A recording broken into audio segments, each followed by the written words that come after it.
Decía el padre Yacuría, también rector mártir de la Universidad Jesuita, que Dios pasó a través de Monseñor Romero por El Salvador. En ese sentido, yo voy a querer de manera muy breve solo compartirle algunas ideas de la prédica de nuestro Monseñor.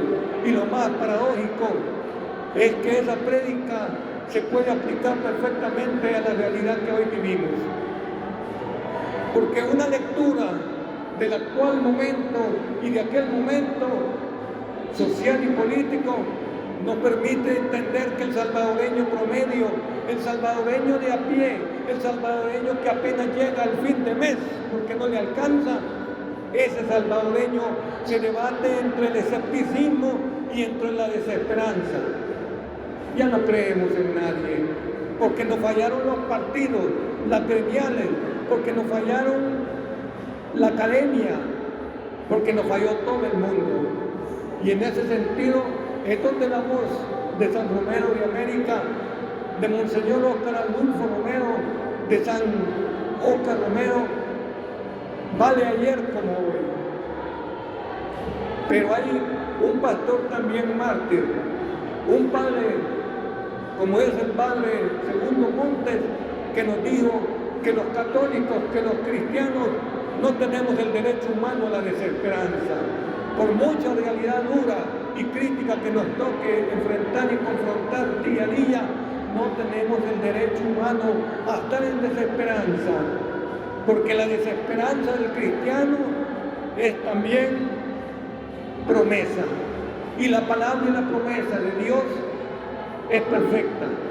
Por eso es importante que tengamos en cuenta siempre que el legado, que la voz de Monseñor la podemos aplicar en aquel contexto de represión, pero en este contexto también de mal disimulada represión.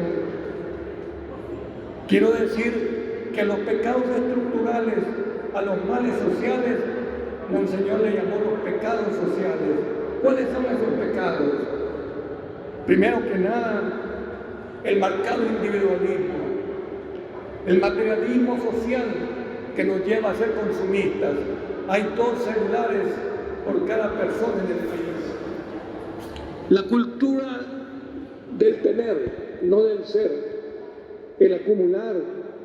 Por otro lado, la exclusión social, la discriminación. 192 mujeres murieron por el hecho de ser mujeres el año pasado. Y en 5 años, 19.800 personas están desaparecidas. En 5 años. Pero asócienlo y súmenlo a los miles y miles de desaparecidos del conflicto armado. Y de esas madres, ¿quién se acuerda?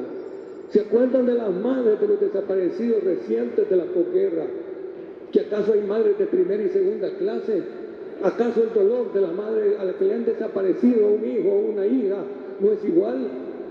Por eso es importante entender que la prédica de Monseñor es una prédica que está basada en la denuncia, pero también en la verdad. Decía él que la marginalidad, que la violencia, y que acaso la pobreza no es violencia. La violencia en la pandemia creció 10 puntos en El Salvador, pero oímos un discurso que es un discurso de las estrellas y un discurso para determinada clase social. Por eso, ayer y hoy, la voz de nuestro Monseñor, de nuestro santo, debe resonar como una voz crítica y como una voz que nos ilumina.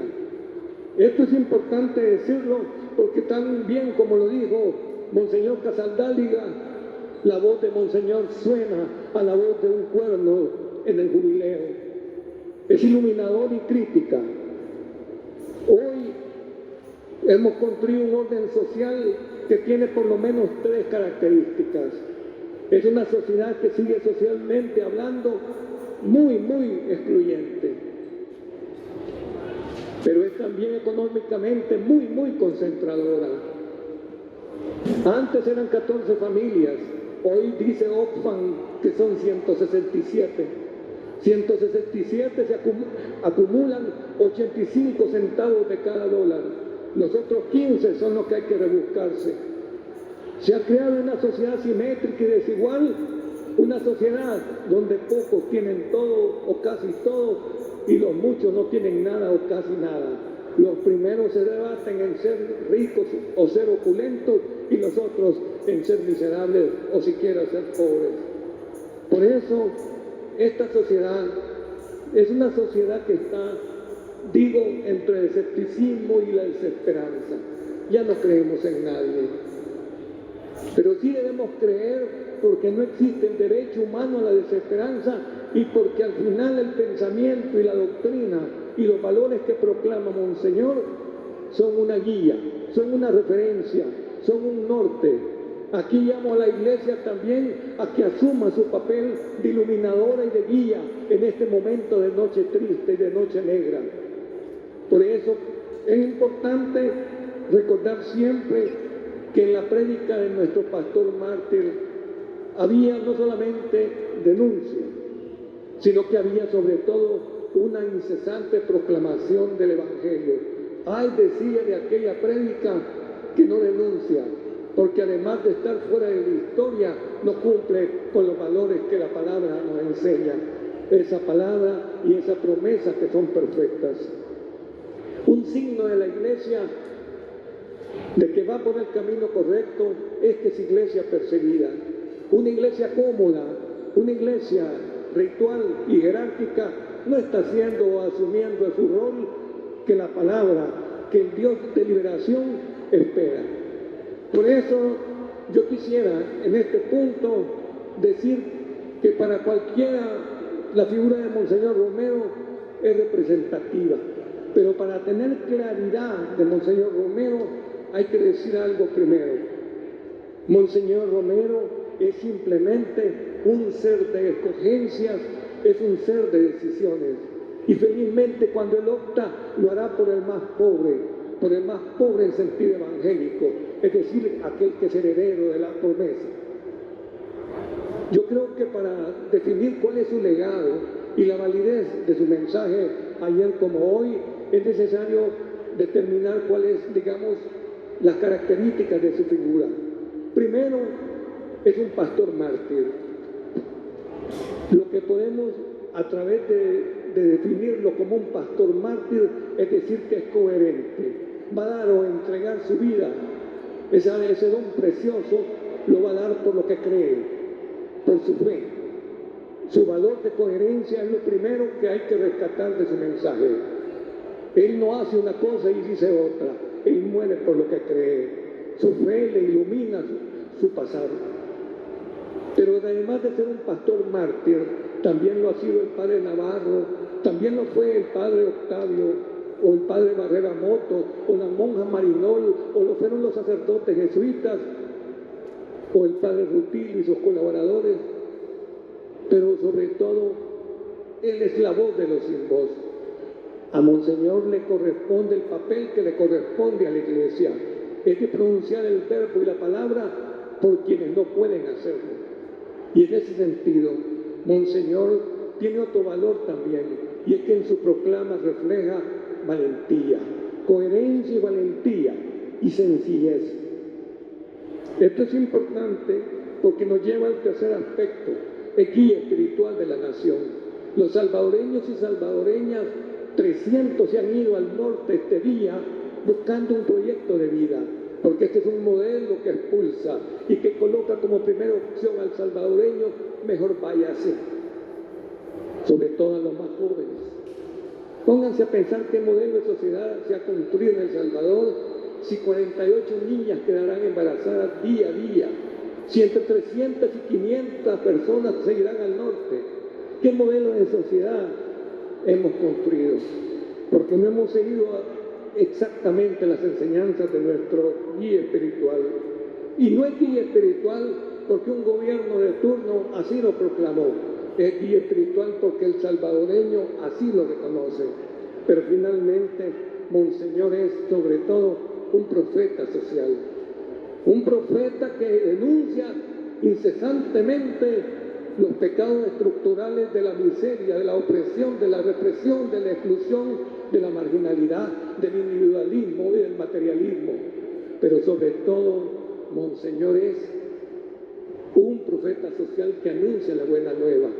Él no es ni comunista, ni es un político partidario. Monseñor es simplemente un incesante proclamador del Evangelio, un incesante proclamador de la palabra y un incesante proclamador de la fe.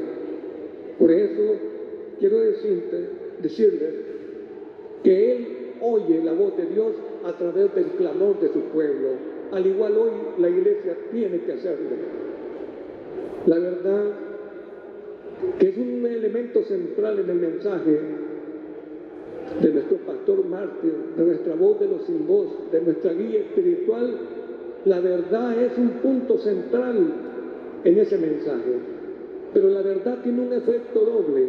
La verdad es sobre todo pedagógica, la verdad nos enseña, la verdad nos hace no cometer los mismos errores, pero además la verdad, que es un derecho humano que hoy conmemoramos como 24 de marzo, tiene un efecto liberador. Es el efecto liberador de la palabra, porque bien lo dice el pensamiento de la Iglesia y la Biblia: la verdad os hará libres. Por eso es tan perseguida la verdad, porque la verdad, además que maestra, es sobre todo liberadora.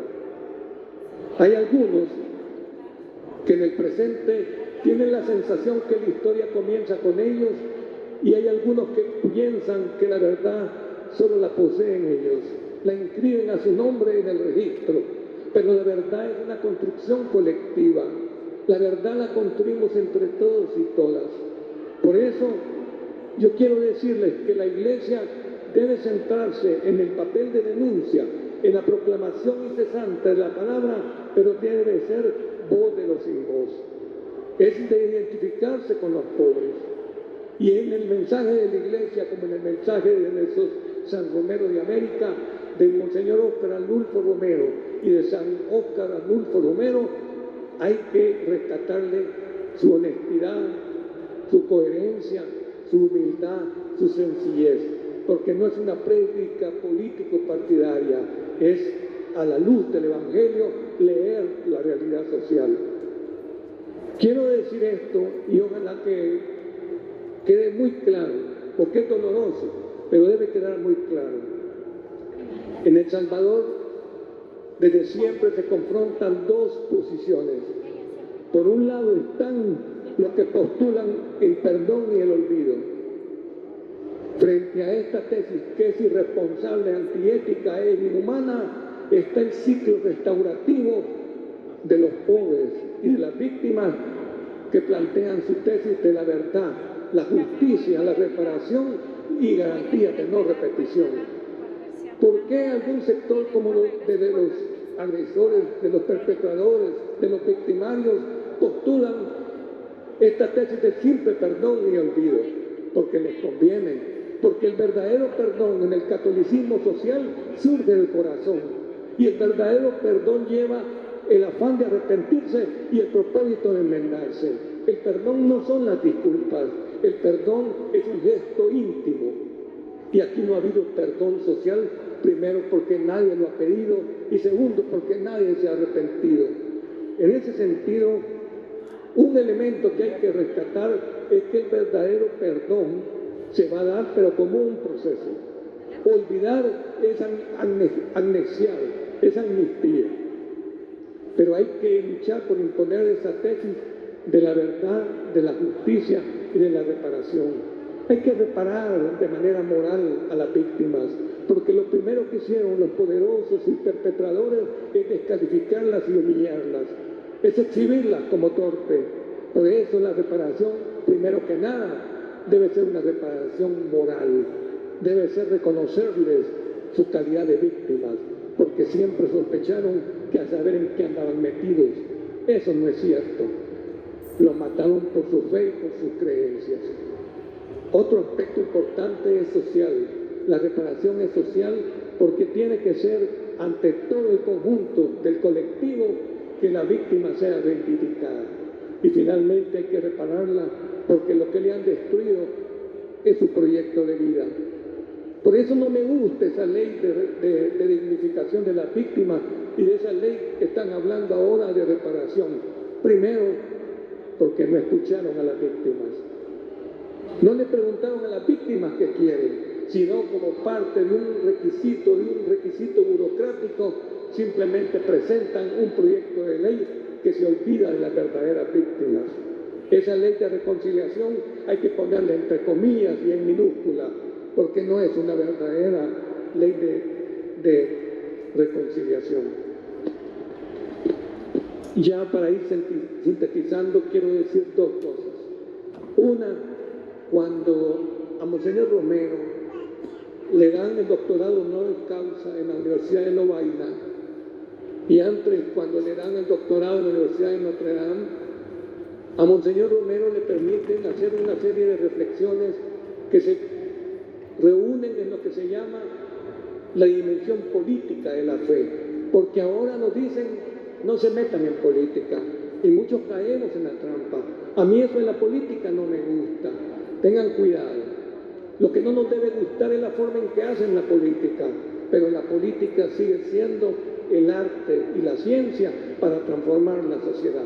Y así lo decía Monseñor Romero, decía en su dimensión política de la fe una serie de pautas para que la verdadera política que se orienta al bien común sea un instrumento de transformación, de cambio social. Y esto es importante también decirlo porque él procuraba que la superación de las diferencias, que son ineludibles, se dieran a través del mecanismo del diálogo. Aquí no hay diálogo social. Aquí en nombre de las víctimas se dice que se presenta un proyecto de ley de reconciliación, pero no se les pregunta. Todas esas leyes que miran en la asamblea van con dispensa de trámites y sin estudios técnicos. Miren ustedes esa moneda virtual. Da tristeza cuando yo oigo en el discurso oficial que va a haber un tren bala, que ahora el malecón de la Libertad va a medir 1 kilómetro, o que va a haber una moneda virtual, o que vamos a tener un satélite Cuscatlán, cuando mi problema es que no llego al fin de mes porque no me alcanza. Cuando mi problema es que todo vale más caro. En ese sentido, entonces, el planteamiento de Monseñor Romero es un planteamiento que nos llama a rescatar el verdadero sentido transformador y dignificador de la política, de una política que debe ser basada en los valores del Evangelio y que debe orientarse a la búsqueda del bien común, pero sobre todo de una política que nos acerque al reino. Todos y todas estamos obligados a desarrollar una conducta como católicos y cristianos que nos acerque al reino. Yo quiero, para terminar prácticamente, decir solamente lo siguiente. Una descripción de los males sociales que llamó pecados sociales Monseñor, en aquel entonces coincide mucho con la fotografía o el panorama actual. Hoy, ¿acaso no se aplica un proyecto político autoritario? ¿Acaso no se aplica un proyecto político populista, atrapado en la imagen y en las cámaras? ¿Acaso, como decía en la presentación al compañero periodista, no se militariza la vida social? Se anuncian 40.000 efectivos más para las Fuerzas Armadas, incrementos de presupuesto. Qué lindo sería oír que así se apoyara la educación de este país. Se persigue a los periodistas independientes y críticos y se les llama incómodos. Se criminaliza a los defensores de derechos humanos y se les dice que se les impondrá una tasa del 40% a la cooperación dirigida a las organizaciones de la sociedad civil. Se endeudan las finanzas públicas, debemos casi 90 centavos de cada dólar. Se ha capturado la institucionalidad. ¿Qué institución responde a toda esa finalidad de los acuerdos de paz? ¿En quién creemos que nos pueda ayudar? Se ha erosionado el Estado de Derecho y se simboliza en la toma de las instalaciones del Parlamento, de la Asamblea. Se ha erosionado el Estado de Derecho porque no se respeta la división de poder.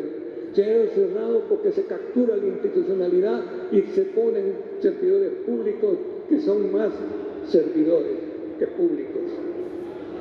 Por eso, yo creo que hemos transitado todavía no a un estado fallido, pero vamos en camino de serlo y somos sobre todo un estado muy precario. Yo creo que Algo que denunciaría, Monseñor, es ese discurso que enfatiza el odio, ese discurso del día a día que enfatiza la división social. A eso no le gustaría, Monseñor, porque Monseñor es un incesante proclamador de la fe y es también un formidable denunciador de los males sociales. Ese discurso cotidiano de confrontar a diversos sectores de la sociedad tiene una intencionalidad. Pero los problemas crónicos y estructurales de esta sociedad siguen siendo lo mismo: corrupción e impunidad.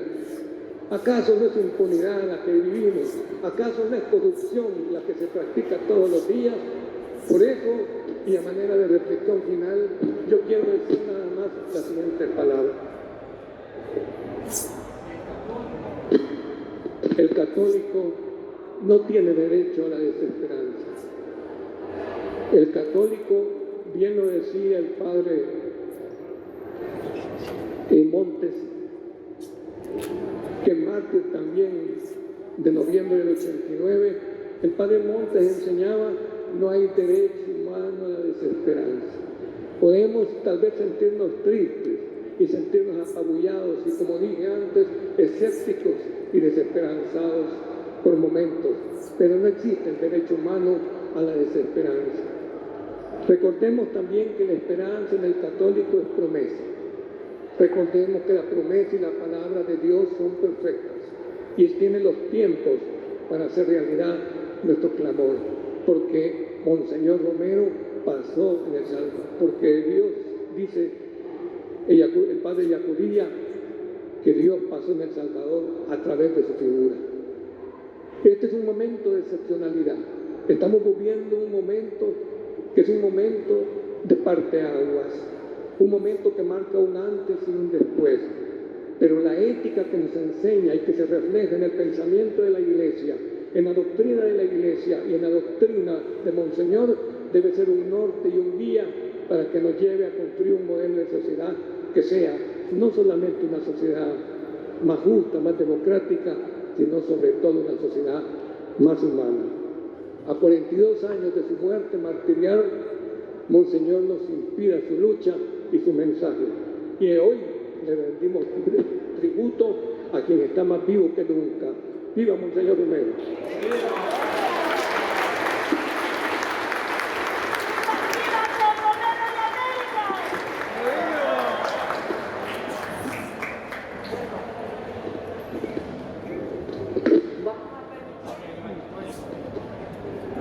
Vamos a permitir 3 preguntas, pero le rogamos que seamos breves, porque a veces cuando tomamos el micrófono nos emocionamos y el doctor pues anda con su tiempo. No, bueno, entonces vamos a permitir 3 preguntas.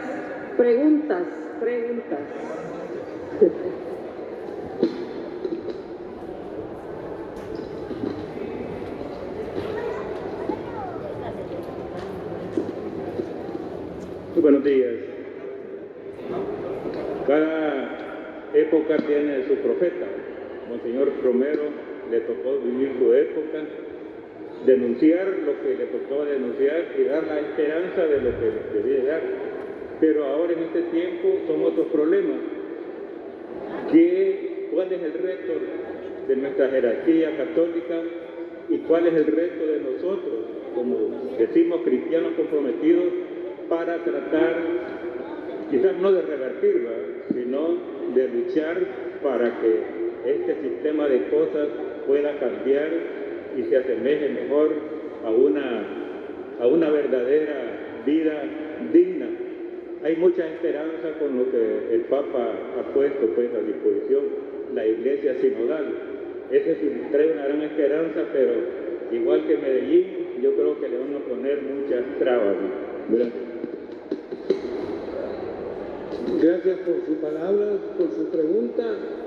Yo creo que el reto de la Iglesia y el reto de nosotros como católicos es poder seguir el ejemplo de Monseñor.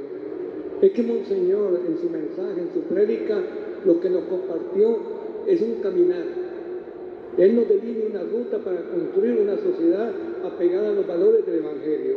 Y por eso yo decía que la posición de la Iglesia debe ser de guía y orientativa y de denuncia, como lo fue el papel también de la prédica de Monseñor, apegada a los valores e inspirada en los valores del Evangelio, pero también formidable para denunciar.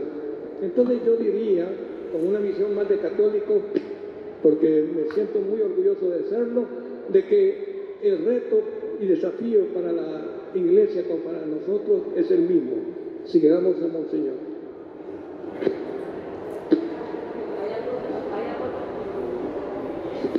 ¿Hay algún otro hermano que quiera? Él y después el hermano Héctor.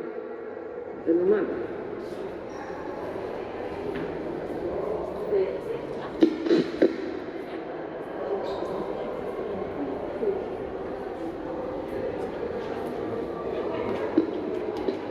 Buenos días.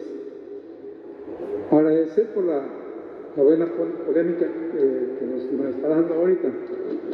Yo creo que entre todo lo que he visto hay una inquietud, por lo menos en mi caso.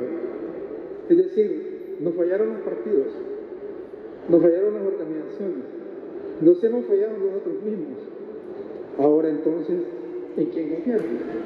Es decir, porque está planteado el problema de que no podemos seguir acéfalos en ningún momento. En algo tenemos que creer. Y es en la Iglesia, creemos en Dios. Pero tenemos que buscar la forma de encarrilar ese tren que se ha descarrilado. Entonces mi pregunta va en eso. Si todos nos han fallado, ¿qué hacer? Gracias también por su pregunta. Y es una legítima inquietud preguntarnos si nos ha fallado la prensa, si nos ha fallado la academia, los partidos, las gremiales, si nos ha fallado medio mundo, ¿qué hacer para no quedarnos así? Yo pienso que entonces la clave está en rescatar los valores que nos inspiran, Monseñor Romero. Y la Iglesia, basada en un Dios liberador, no es un Dios jerárquico. Y yo creo que es importante lo que usted pregunta, porque solamente teniendo un compromiso cristiano, católico, verdaderamente comprometido, vamos a lograr transformar y superar esos males sociales que Monseñor llamó pecados sociales. Porque el pasado, el presente y ojalá que no el futuro en El Salvador se parecen. Son corrupción e impunidad desde siempre y ojalá que no para siempre. Y derribar estas estructuras del mal no es fácil, pero para ello lo importante va a ser siempre una movilización social que sea organizada y unitaria e inspirada en la palabra de Monseñor y en la palabra del Evangelio.